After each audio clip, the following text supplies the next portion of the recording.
નમસ્કાર. ધોરણ 10 વિષય સામાજિક વિજ્ઞાન, પ્રકરણ 8 કુદરતી સંસાધનો, પુનરાવર્તનની અંદર પ્રશ્નો અને જવાબો, ભાગ 4.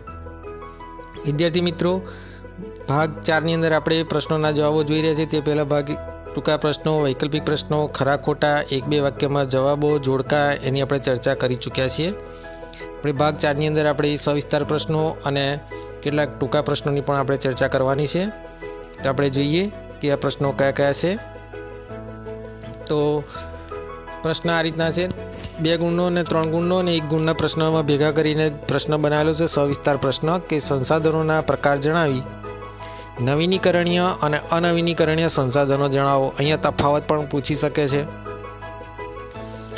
તો એને જોઈન્ટમાં આપણે જોઈએ કે સંસાધનોના પ્રકારો કયા કયા છે. તો કુદરતી અને માનવસર્જિત સંસાધનો, નવીનીકરણીય અને અનવીનીકરણીય સંસાધનો, સામુદાયિક સંસાધનો અને રાષ્ટ્રીય સંસાધનો, એમ 3 પ્રકારે સંસાધનો જોવા મળે છે. તો નવીનીકરણીય સંસાધનો, તો ચોક્કસ સમયમાં આપમેળે નિર્માણ પામતા સંસાધનોને નવીનીકરણીય સંસાધન કહે છે. ચોક્કસ સમયમાં આપમેળે નિર્માણ પામતા તો જંગલો છે, તો એ પશુ પક્ષીઓ છે, તો એ બધા વન્યજીવો છે. તો એ બધા સંસાધનો એ નવીનીકરણીય સંસાધન છે. કેટલાક સંસાધનો એવા છે કે જે એક જ ચોક્કસ સમયમાં આપમેળે નિર્માણ પામે છે, જેમ કે ઝાડપાન, પશુ પક્ષીમાં પોતાની જાતે પેદા થવાની ક્ષમતા. વન અને વન્યજીવન નવીનીકરણીય સંસાધનો ગણી શકાય. ઝાડને કાપી નાખો તો ફરી પાછા ઓટોમેટિક ઉગી જાય. પશુ પક્ષીઓમાં પણ પોતાની જાતે પેદા થવાની ક્ષમતા રહેલી છે. તો આમ એને આપણે શું કહે છે? નવીનીકરણીય, એટલે નવા ફરી પાછા આપણને પુનઃપ્રાપ્ય થતા સંસાધનો હોય એ બધાને નવીનીકરણીય સંસાધનો કહે છે.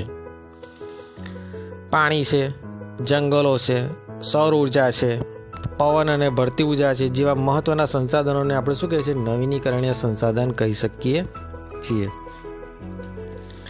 પાણી પણ આપણે નવું મળતું રહેશે.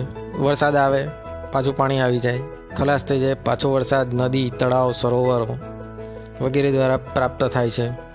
જંગલોને કાપીએ તો ફરી પાછા આપણને ઊભા થઈને જોવા મળે છે.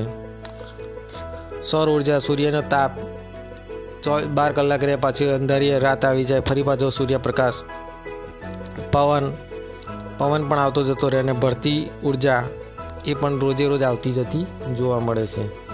તો આવા બધા સંસાધનોને નવીનીકરણીય સંસાધનો કહીએ છીએ. હવે અનવીનીકરણીય સંસાધનો કયા છે? જ્યારે એકવાર ઉપયોગ કર્યા પછી જે સંસાધનોનો ફરી ઉપયોગ થઈ શકતો નથી તેને અનવીનીકરણીય સંસાધન કહે છે. જે સંસાધનોનો એકવાર ઉપયોગ થઈ ગયો ફરી પાછા એ સંસાધનો મળતા નથી. તો ખનિજ કોલસો છે, કુદરતી વાયુ છે, પેટ્રોલ છે, ડીઝલ છે, એ બધું કુદરતી જે સંસાધનો છે, લોખંડ છે, જમીનમાંથી જે સંસાધનને બનતા કરોડો વર્ષ લાગે એવા સંસાધનોની વાત છે. તો એને આપણે શું કહે છે? અનવીનીકરણીય સંસાધન, કે જેનો ઉપયોગ કર્યા પછી એ સંસાધનો ફરી ઉપયોગ થઈ શકતો નથી તેવા સંસાધનોને આપણે અનવીનીકરણીય સંસાધનો કહીએ છીએ. કુદરતી સંસાધન એટલે શું? તે કયા કયા છે? તો માનવીની જરૂરિયાતો સંતોષવા ઉપયોગી એવા કુદરતી પર્યાવરણના તત્વોને કુદરતી સંસાધનો કહે છે. માનવીની જરૂરિયાતો સંતોષવામાં ઉપયોગી એવા કુદરતી પર્યાવરણના તત્વો, શબ્દ બરાબર યાદ રાખજો. કુદરતી પર્યાવરણના તત્વોને આપણે શું કહીએ છીએ? કુદરતી સંસાધનો કહીએ છીએ. તો આવા કુદરતી સંસાધનો કયા છે? તો હવા, પાણી, સૂર્યપ્રકાશ, વનસ્પતિ, પ્રાણીઓ, માનવ જીવનને ટકાવી રાખનારા કુદરતી સંસાધનો છે. માનવીને હવા વગર ના ચાલે, પાણી વગર ના ચાલે, સૂર્યપ્રકાશ વગર ના ચાલે, અને વનસ્પતિ એના વગર ચાલતું નથી, કારણ કે આપણો આધાર જ એની પર રહેલો છે. તદુપરાંત જેવા કુદરતી છે તે ભૂમિ, જમીનો છે, આપણે ઉપયોગમાં લઈએ છીએ તે બધા ખનિજો છે, લોખંડ છે, તાંબુ છે, એલ્યુમિનિયમ છે વગેરે પ્રકારના ખનિજો છે. જંગલો, તો જંગલોની ઘણી બધી પેદાશો, લાકડું, મધ, લાખ, રાળ, ગુંદર, વાંસ, નેતર જલાવવા માટેનું લાકડું, પછી જળ પાણીનો ઉપયોગ આપણે કરીએ છીએ, પશુઓ દૂધ માટે, દૂધ, માંસ, ચામડું વગેરે પણ આપણે કુદરતી સંસાધનો છે. તો એવા બધા સંસાધનો જે માનવ જીવનને સુખી અને સમૃદ્ધ બનાવવા માટે ઉપયોગી છે એને આપણે કુદરતી સંસાધન કહીએ છીએ. તો આવા બધા સંસાધનોને આપણે કુદરતી સંસાધનો કહીએ છીએ.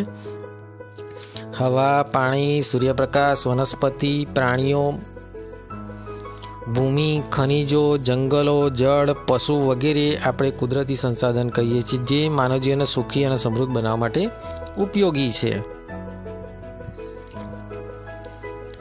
આગળનો બીજો સવિસ્તાર પ્રશ્ન 3 ગુણની અંદર કાળી જમીન વિશે નોંધ લખો અથવા કાળી જમીનને રેગુર ભારતમાં ક્યાં ક્યાં આવેલી છે, તેના કયા પ્રકારના પાક લઈ શકાય, અથવા કાળી જમીનને કપાસની જમીન પણ કહે છે, સમજાવો. 3 રીતે પ્રશ્ન પૂછાયેલો છે અને એનો જવાબ આપણે લખવાનો છે, એક જ આવે.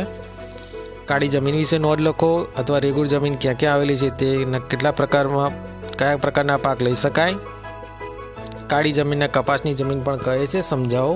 તો આવા બધા પ્રશ્નોની આપણે ચર્ચા કરીએ. તો આ પ્રશ્નની અંદર કે કાળી અથવા રેગુર જમીન ભારતના કુલ ક્ષેત્રફળના લગભગ 15% ક્ષેત્રની અંદર ફેલાયેલી છે. અહીંયા ટકા આવ્યા કે કેટલા ટકા ભારતમાં, તો 15% ક્ષેત્રફળની અંદર કાળી જમીન ફેલાયેલી છે. આ જમીનનો ઉદ્ભવ દખ્ખણના લાવાના પથરાવાથી થયો છે. સમગ્ર મહારાષ્ટ્ર, પશ્ચિમ મધ્યપ્રદેશ, આંધ્રપ્રદેશનો અને કર્ણાટકના કેટલાક ભાગમાં આ પ્રકારની જમીન જોવા મળે છે. સમગ્ર આખું મહારાષ્ટ્ર, પશ્ચિમી મધ્યપ્રદેશ, આંધ્રપ્રદેશનો અને કર્ણાટકનો કેટલોક ભાગ એની અંદર આ પ્રકારની જમીન જોવા મળે છે. ગુજરાતની વાત કરીએ તો ગુજરાતની અંદર સુરત, ભરૂચ, નર્મદા, વડોદરા, તાપી અને ડાંગ જિલ્લામાં આ પ્રકારની જમીન જોવા મળે છે. કાળી જમીન ગુજરાતમાં ક્યાં જોવા મળે છે, તો સુરત, ભરૂચ, નર્મદા, વડોદરા, તાપી અને ડાંગ જિલ્લામાં. ભારતના કયા રાજ્યોમાં કાળી જમીન આવેલી છે, તો મહારાષ્ટ્ર, પશ્ચિમી મધ્યપ્રદેશ, આંધ્રપ્રદેશ, કર્ણાટકનો કેટલાક ભાગમાં આ પ્રકારની કાળી જમીન આવેલી છે. આ જમીનના નિર્માણમાં લાવાઈ ખડકો અને આબોહવાની ભૂમિકા મુખ્ય હોય છે. કાળી જમીનમાં મુખ્ય શું હોય છે, તો લાવાઈ ખડકો અને આબોહવાની ભૂમિકા મુખ્ય હોય છે. એની અંદર કાળી જમીનમાં કયા કયા ખનિજો જોવા મળે છે, તો લોહ, ચૂનો, કેલ્શિયમ, પોટાશ, એલ્યુમિનિયમ અને મેગ્નેશિયમ કાર્બોનેટનું પ્રમાણ વધારે જોવા મળે છે. ફરી એકવાર કે કાળી જમીનમાં કયા કયા ખનિજો જોવા મળે છે, તો લોહ, ચૂનો, કેલ્શિયમ, પોટાશ, એલ્યુમિનિયમ અને મેગ્નેશિયમ કાર્બોનેટનું પ્રમાણ આની અંદર જોવા મળે છે. કાળી જમીનમાં ભેજ સંગ્રહ શક્તિ પણ વધારે છે, એટલે લાંબા સમય સુધી ભેજ સંગ્રહી રાખવાની ક્ષમતા, કારણ કે ચીકણી છે. ફળદ્રુપતા સારી ગણાય છે. જ્યારે ભેજ સુકાય ત્યારે તેમાં ફાટો કે તિરાડો પડી જાય છે. ચીકણી અને મજબૂત છે. એટલે આ જમીનની અંદર એના લક્ષણો કયા કાળી જમીનના, તો કે ભેજ સંગ્રહ શક્તિ, ફળદ્રુપતા અને સુકાય ત્યારે ફાટ પડે છે, તિરાડો પડે છે. કાળી જમીનમાં કયા પાક લઈ શકાય, તો કાળી જમીનમાં કપાસ, અળસી, સરસવ, મગફળી, તમાકુ અને અડદ જેવા કઠોળ વર્ગના પાકો લેવામાં આવે છે. કપાસના પાકને વિશેષ અનુકૂળ હોવાથી આ જમીન કપાસની જમીન તરીકે પણ ઓળખવામાં આવે છે. એટલે કાળી જમીનને કપાસની જમીન પણ કહે છે. કેમ, તો કે એને વધુ અનુકૂળ આવે છે, લાંબા સમય સુધી ભેજ સંગ્રહ કરી શકે છે અને એને કપાસને વધુ અનુકૂળ આવતું હોવાને કારણે આ જમીનને કપાસની જમીન પણ કહેવામાં આવે છે.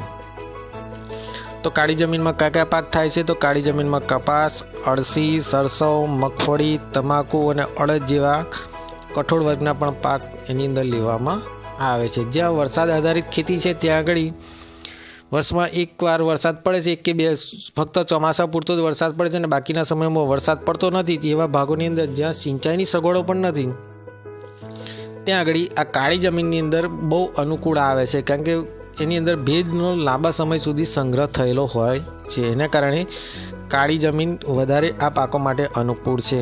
એટલે કાળી જમીનને કપાસની જમીન પણ કહે છે કાળી જમીન વિશે નોંધ લખો. ભારતમાં કાળી જમીન ક્યાં ક્યાં આવેલી છે અને કયા કયા પ્રકારના પાક લઈ શકાય છે એ બધી આપણે ચર્ચા કરી. તો આજે આપણે આટલા પ્રશ્નોની ચર્ચા કરીશું. બીજા પ્રશ્નોની ચર્ચા આપણે આવતા ભાગ 5ની અંદર ભાગ 6ની અંદર કરીશું. જય હિન્દ, જય ભારત.